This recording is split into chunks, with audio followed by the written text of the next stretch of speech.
What's up, everyone? Whoa, wait, is this starting? Is this starting or no? It's starting. I don't know. Yes, all right. I've been live now, just staring at the camera. What's up, everyone? My name is Wes. This is Interactive English, and welcome to today's interactive English lesson, which is going to be a Q&A that I want to take questions from all of you and see if I can help you out and answer those questions that are related to learning English, whether you have questions about pronunciation, vocabulary, grammar. I will try to answer them the best that I can. Or if you even have questions about me or my wife, our little girl, our family, I will be more than happy to try and answer some of those questions for you.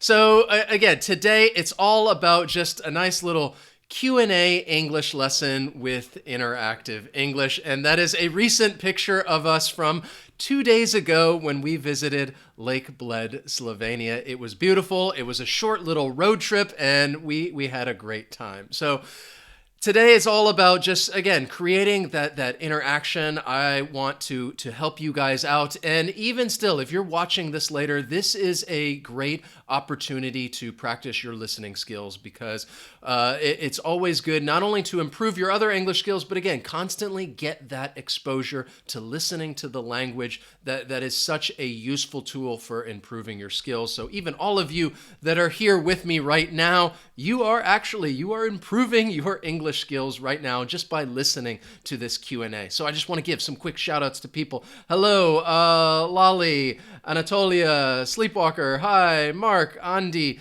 Sefel, Angela, Musa, hello, Irina, Judy, Lily. I will try and get some shout outs as we go through this.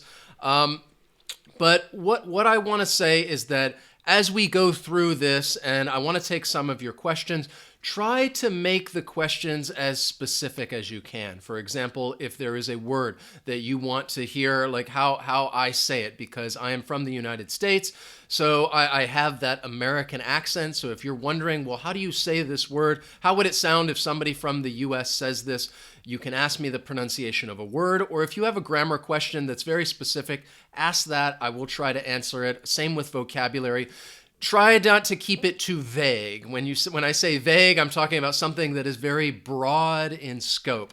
So if you're like, hey, I need to learn all 12 verb tenses, well, that's something that I'm not just going to be able to run through quickly, but it's always good to think about what you guys want to learn in the future, that I can take some of those questions and I may make a lesson about that in the future. We've done that several times before. All right, so let me jump into it. I'm just going to scroll through somebody to talk about, answer some questions. Somebody asked, Alex, I need someone to practice my English. All right, that is a great question. So let's just start with that. Even though I don't know if you're asking me or if you're just talking to people in the chat, I think it's always great to find other speaking partners. This is a way to do it. We noticed that people have made comments on our channel about, hey, I need a speaking partner. Would anybody like to practice their speaking skills and we can connect? That might be a way to do it. I think it's kind of sometimes difficult to try and connect with people and find the time to do it. I always think a better way is to try and put yourself in a position to be able to speak English, but not focus on the language. For example, find something that you're interested in. Maybe if you live in a big city or a big town, a book club. And in that case, if you don't know what a book club is, or if you've never been to a book club, like each week you would read a book and then a group of people come together and they talk about that book.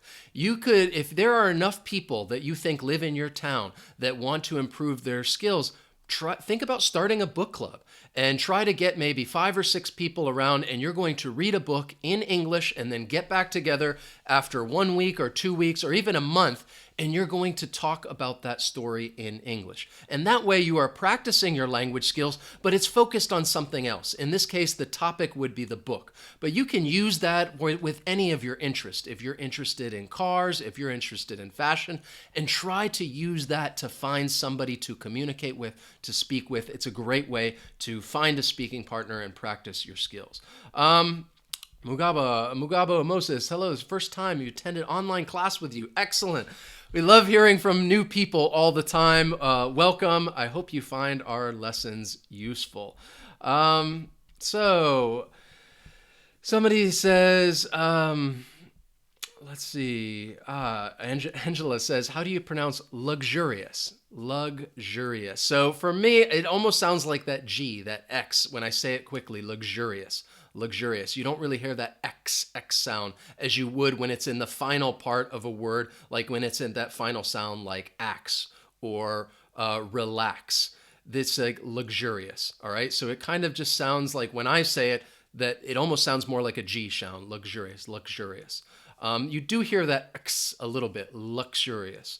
How to pronounce? Again, these are either or neither. All right, so there's two different ways, either or neither, or you might hear some people say either or neither.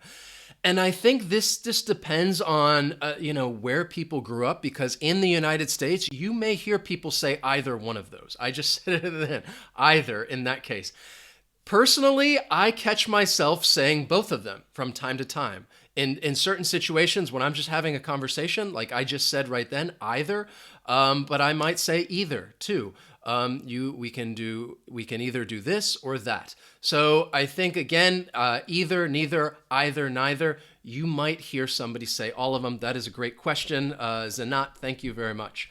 Let's see. How can I work on my listening skills, Danielle? In regards to past tense endings in ED. To me, they always sound the same. I think in this we have a lesson that we did on ED endings. I am going to track that down for you and I will put it in the chat. But I think that if you're specifically wanting to focus on that, I think you can find resources online, such as our video lesson, where we talk about the different rules for ED endings and say the words, and you can listen for that. So this is another example where I think exposure is so important. That the more exposure that you get to the language, the more likely you are to be able to not only identify those word endings, but distinguish between the two of them, and that they are not always going to sound the same like you just said. So again, I think it's important to practice that, and if you guys want to practice how to pronounce ED word endings correctly, I'm going to throw this link in there right now, so please go check out this lesson right here. Boom. All right. I just threw it in the chat. Wait a second. I thought I put it in there. No. Okay. There it goes. So this is a lesson that we did on ED endings. If you're looking to practice that and improve your skills, please check that lesson out. So let's see. Mad for English. Sir, what's the difference between I am walking along the road and walking on the road? Which is correct and why? Both of them are correct. So I'm just going to tell you how I would interpret this. If somebody were telling me, hey, if I call somebody and they answer their phone, I'm like, hey, where are you? And they say, well, I'm just walking along the road. If somebody's walking along the road, it makes me think that they're walking next to the road. Perhaps there's a sidewalk and they're walking on that sidewalk. They're walking along the road next to it, but parallel. If they're walking on the road, then it makes me think they're actually standing on the road. And if there are cars coming down the road, then they're probably going to have to get out of the way and move off of the road. So along the road, I think they're more next to it. On the road, they're actually standing on the road. Excellent. Good question. Prepositions are so confusing. And I know that these tiny little function words, they're get in the way. But again, like I said at the beginning of this lesson, you get more listening practice. The more exposure you get, that is what's so important with those prepositions. When you constantly hear them, when you read them every day, it's just going to improve your skills. Hafid, would you respond on Instagram? Yes, we are making an effort to get better and better at not only posting on Instagram, but trying to respond on Instagram as well. And if you guys haven't already followed us, Boom, it's in the chat. I'm just going to make that sound anytime that I post a link in there. Check us out on Instagram. This is more something we use to share more of our personal lives, and we put a lot of pictures up there about things that we're doing around where we live or like where we traveled. I showed you that picture that we just traveled to Lake Bled in Slovenia. I'm going to show you again. That is a picture of from Lake Bled in Slovenia, and this is stuff that we post on our Instagram. If you're talking about Facebook and Twitter, also follow us on there. But that is also, we'll post some pictures, but we actually try to help you practice more of your English skills. We will post pictures, but also include some questions for you as well that are related to vocabulary, grammar, a wide variety of things. So just, I'm going to throw those in the chat as well, just so I can make that sound effect. Boom, there's Facebook. And Twitter, in case some of you are on Twitter, follow us on social media. Here is a link to our Twitter account. Boom, there's Twitter. All right.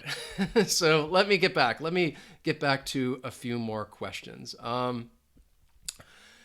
So let's see. Hussein, yes, you were speaking very fast.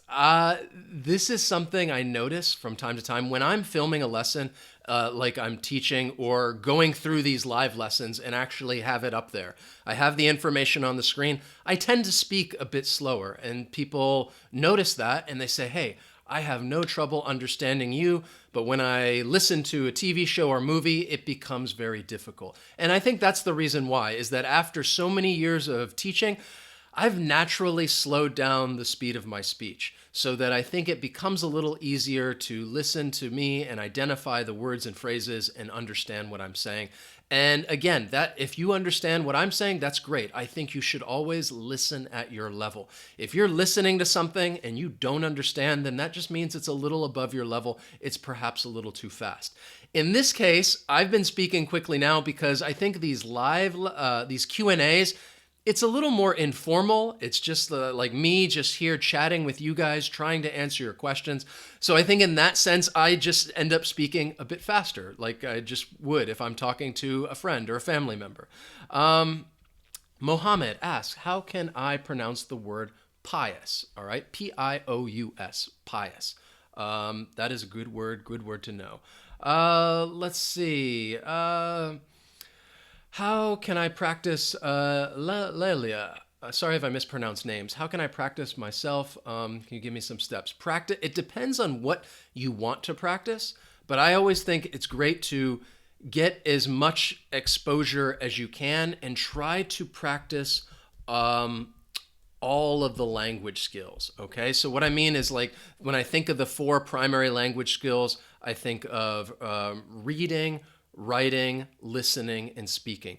Try to make sure that you're able to try to practice all of those language skills to get a well-rounded approach to the language.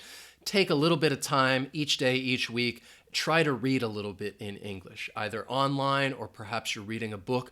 Make sure you're listening to English as well, whether you're listening to somebody like me from the United States or you're listening to somebody from the UK or Canada or Australia. It doesn't matter. As long as you're getting that listening exposure, again, you're improving your skills. You're trying to identify the words that you hear. Writing, I always encourage you guys, even after this, right now, you're writing to me in the chat. Write to me in the comments. That's a good way to practice your writing. And speaking is where it gets a little trickier, because I know some people live in places where they're like, I can't find a speaking partner. I already gave that suggestion about try to find ways to speak that are not directly related to learning English, whether you talk about forming a book club or you form some other kind of club or meetup and you're going to discuss cars or fashion or anything. If it is just you, I think it's good. Talk to yourself in the mirror. Like, think of it like when students would do test prep. Their speaking questions are sometimes very specific. Like, people would say, hey, tell me about your family. What do you do for a living? Tell me about your job. These are actually questions that you can practice answering on your own. You can practice in front of the mirror. You can record yourself giving these answers. And even if you're saying it out loud, that is useful. Don't worry about making mistakes. The goal is that you're thinking about the words that you need to say in order to to talk about your job, to talk about your vacation, to talk about anything. And then in the future, when somebody were to ask you, okay, what do you do for a living? Tell me about your job. You've already practiced this. You've already done this on your own, and then you're more likely to just come out and try and say it naturally and easily instead of thinking about, oh, what word is this? What word do I need to look up or say?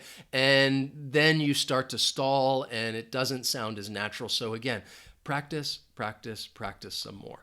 Imran says, okay, I'm guessing that's a pronunciation word. Prestigious, all right? Prestigious. That I in the middle has that long E sound, prestigious. I'm guessing that was asking about pronunciation. So what else? Cayero, Informundo, could you help me? You're trying to talk about thinking in English. This is another exercise that like you can do just like speaking. But if you're afraid to actually come out and, you're a little shy or embarrassed to talk in front of a camera or record yourself, practice thinking in English the same way. I would do this all the time when I was learning Spanish or after I lived in a Spanish-speaking country. I lived in the Dominican Republic and I moved to California. And I was not able to practice Spanish regularly with people that I knew. So what I would do is on my way home from work, I had about a 10-minute walk in order to get to the bus. But during that walk, I would tell myself, okay, for the next 5 minutes, I'm just going to think in English. Instead of walking along and thinking about what I see and what I feel in English, I'm going to do the same thing in Spanish. And that's what I would do.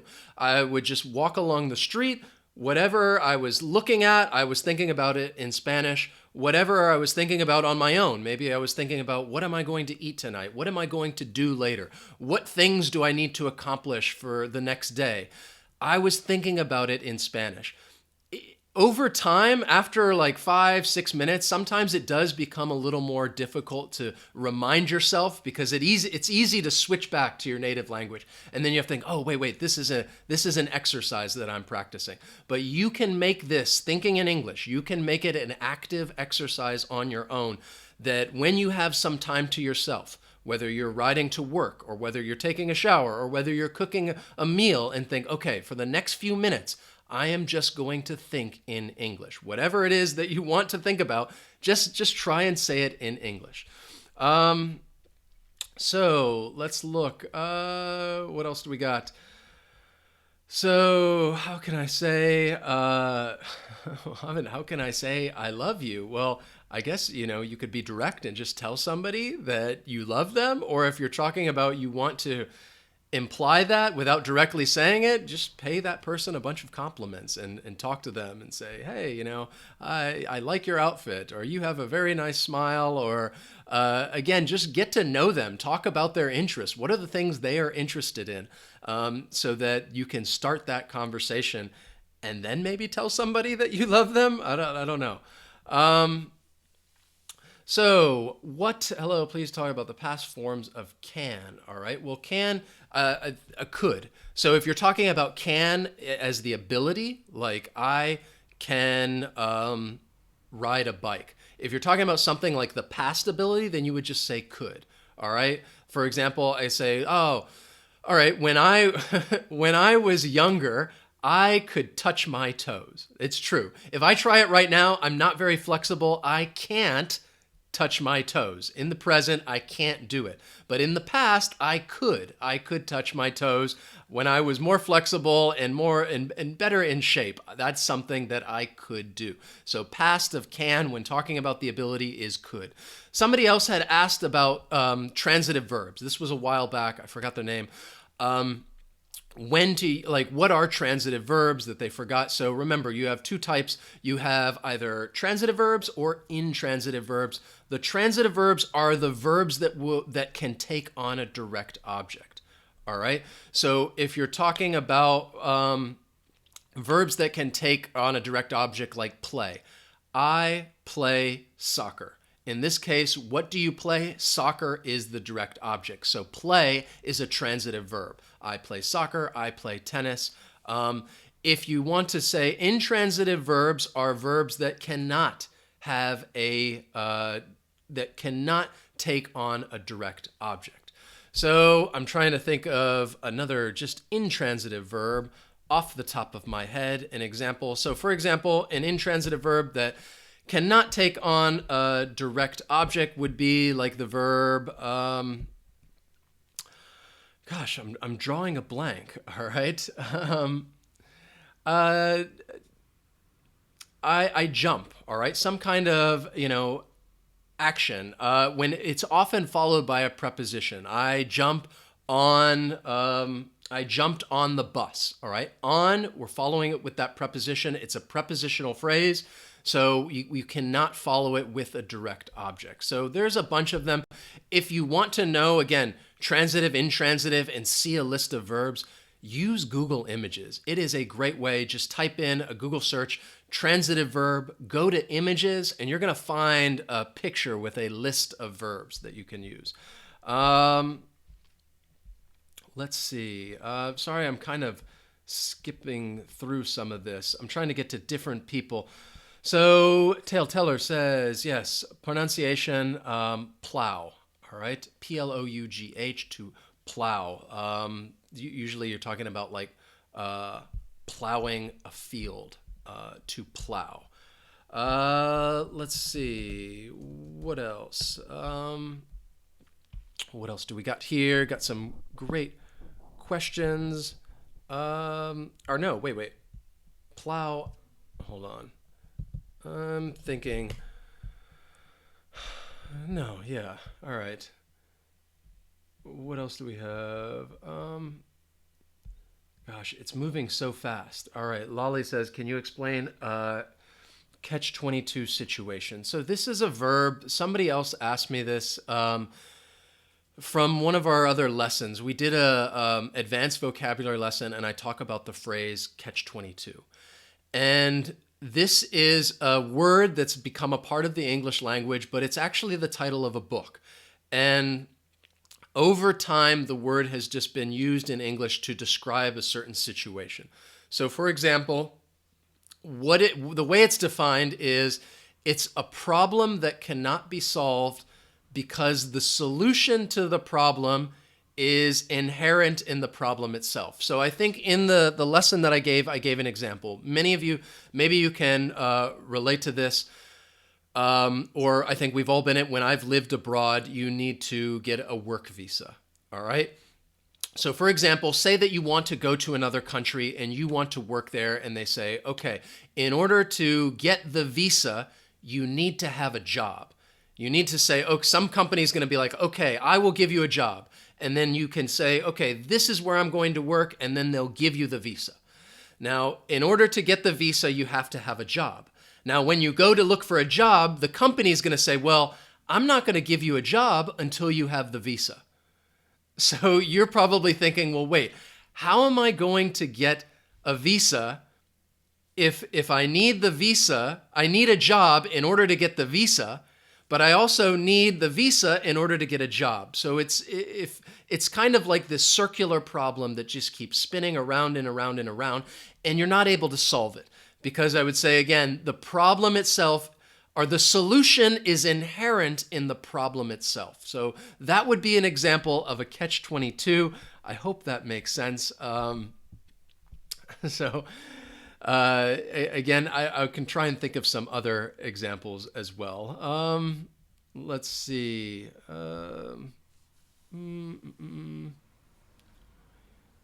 Let's see, please new videos. Amarito, please, we need more videos about contractions. Yes, well, we've done a lot of contraction lessons already. We will continue making those in the future. They're very useful because people use them a lot in speaking. Because a contraction, you're just taking two words and you're shortening them together. The reason we do it is to speak quicker and more efficiently. So again, it's something that I think is more common in spoken language, the use of contractions. How should we pronounce reductions of shouldn't have, and couldn't have, and wouldn't have? So Saeed, that's a good question.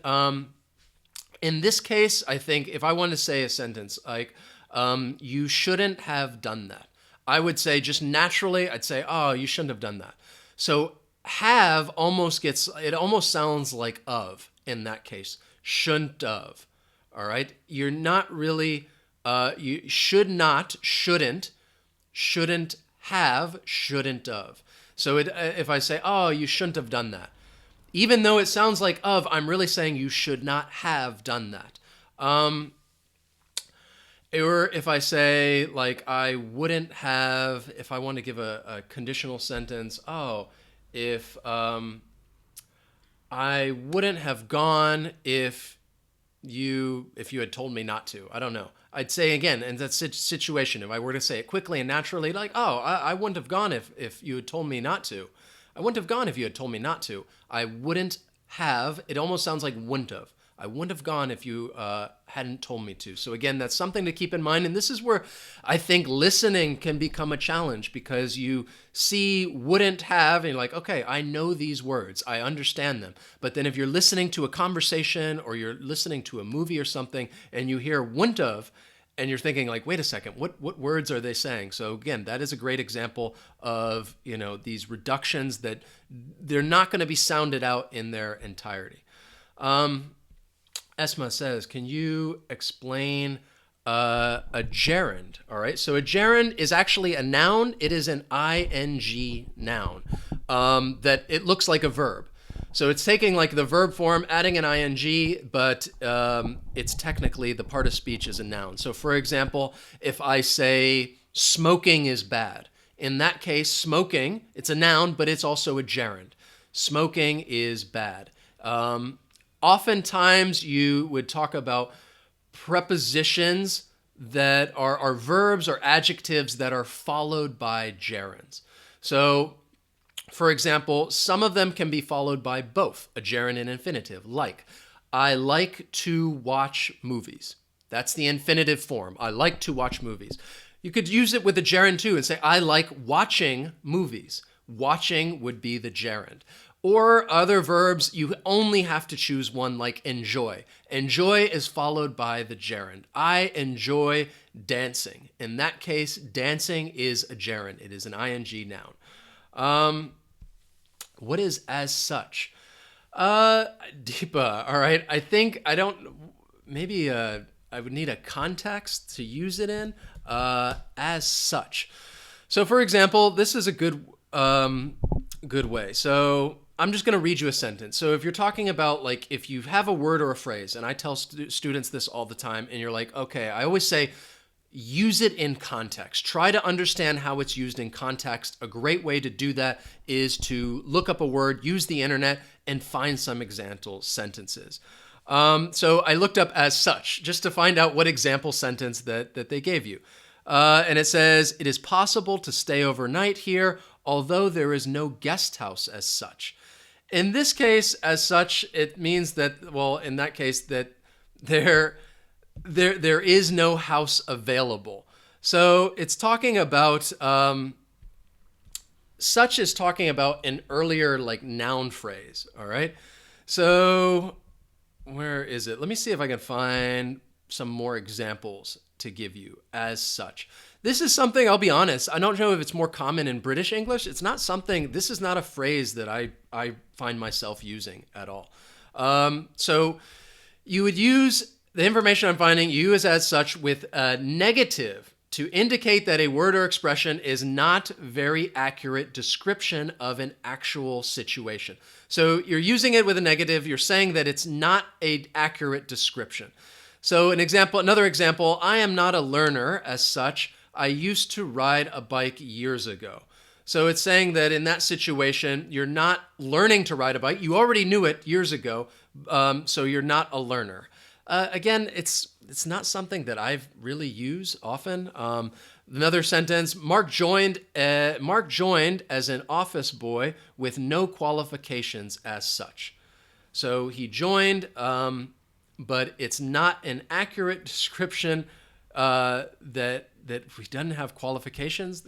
I don't know. That's a little weird. Maybe somebody, if you guys are in the chat and you've learned more British English, let me know if that's a common phrase that you hear or use in British English as such. So I'm hearing Manati says pronunciation rendezvous. rendezvous, rendezvous, rendezvous. So this is a French word. You're not going to hear that Z sound at all. Rendezvous. So again, that VOUS, rendezvous. We're going to rendezvous around 2 p.m. outside. That's where we're going to get together to rendezvous. Which form can be replaced by manage to? I'm not sure what you mean by which form. Like you manage to do something. We can use a lot of different prepositions with managed. You're managed by someone. But I think again, you manage to do something. This case, like it's followed by the infinitive. I'm not sure if you have an example that you could throw in there that would make that a little more specific. Let's see. What else do we have? Whoa. All right. How to pronounce fortnight. So fortnight, again, is it's a word. It's not a very common word. But a fortnight is just talking about a duration of time. And it's a period of 2 weeks. And I think it's more common in British English. But it almost sounds like you're pronouncing those two words. Fortnight. Can you tell me when we add ing ed at the end of an adjective? Yes. All right, that's another one. I'm going to do you one better because ed, ing adjectives are ones that are commonly confused again. And these are very important that you know how to use these ed and ing adjectives because it's very different if you say I am bored versus I am boring. So we did another lesson fairly recently about ed and ing adjectives, and I am just going to throw it in there, throw it in the chat so you can go over, check that lesson out. I explain a lot about it. I give you some useful examples, and again, you get that exposure. It's just going to start sinking in. It was actually a lesson that we did fairly recently when I talked about 3 common grammar mistakes that advanced learners often make. So if you guys haven't already checked out this lesson about common grammar mistakes, boom, it's right there. All right. I wanted to give you a quick little thing. If you guys, again, if you guys like what we do, please check us out. If you want to show some love to us and help support our channel and help it grow, check us out on Patreon. It's a way, again, another way to connect with us, another way to get involved in our community. Show us some love. We're trying to continue growing the channel. We have a lot of plans for the future, and this is just something that becomes very useful. Boom, there's Patreon link. All right, if you guys want to check that out. Let's see. We talked about, sorry, I know that I'm missing questions right here, but I apologize. That is why we do these monthly Q&As. I'm trying to make it a monthly thing where I can connect with you guys and actually answer your questions directly. All right, Harold Mortel says, please pronunciation of B and V. So this is a good practice like with minimal pairs when you have like ban, van. So ban, remember, look, you can see my lips. It's always great to look at somebody's lips. Ban, ban. The B sound, b, b, b, v, b. So we're talking about voice or voiceless, b. So it is a voice sound, ban, ban. There's going to be a puff of air too that you should be able to feel it. So just say, again, I'm saying the words ban and van. Those are the words that I'm saying, and you should feel that air if you say them. Ban, ban, ban. That puff. Van, van, v, v. The teeth are going to touch the bottom lip, and you're just going to have it vibrate a little. V, van. Ban, van. I'm trying to think of other BV minimal pairs.